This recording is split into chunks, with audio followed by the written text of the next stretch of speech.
Hi. For all those who might not know me, my name is Jacob Kadish.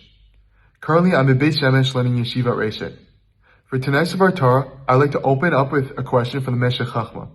He asks, why do we need the miracle of oil for Chanukah? Couldn't we have just used the miracle of the Jews defeating the Greeks instead and have celebrated that?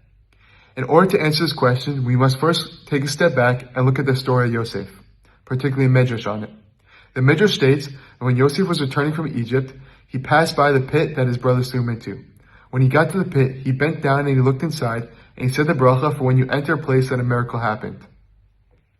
The Meshech Chachma asked a second question on this. Why did Yosef have to bend down and go kind of inside of the pit in order to say the bracha? Couldn't he have just said it from outside, standing from afar, even when he could see it? The Gemara comes and states that the pit was empty with no water. Of course there was no water if it was empty.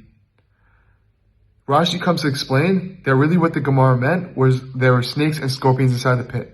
So, what does this Gemara and Rashi's explanation for the Gemara have to do with the Midrash we just learned and the Meshech Chachma's question on the Midrash?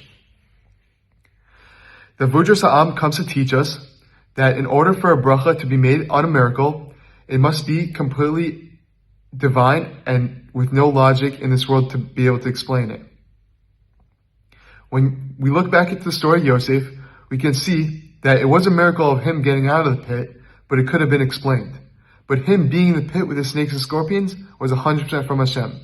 Therefore, Yosef had to go kind of back into the pit in order to make the miracle, the blessing for the miracle, because that's where the miracle happened.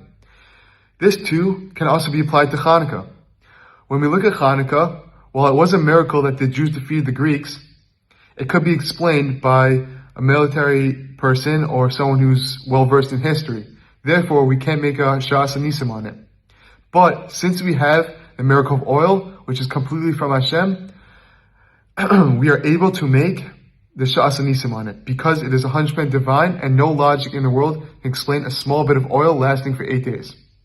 Furthermore, this also shows that Chanukah is a time to step back and reflect on the big and the little miracles that happen on our everyday lives, and to really look at it from a new paradigm and thank Hashem for the miracles that happen.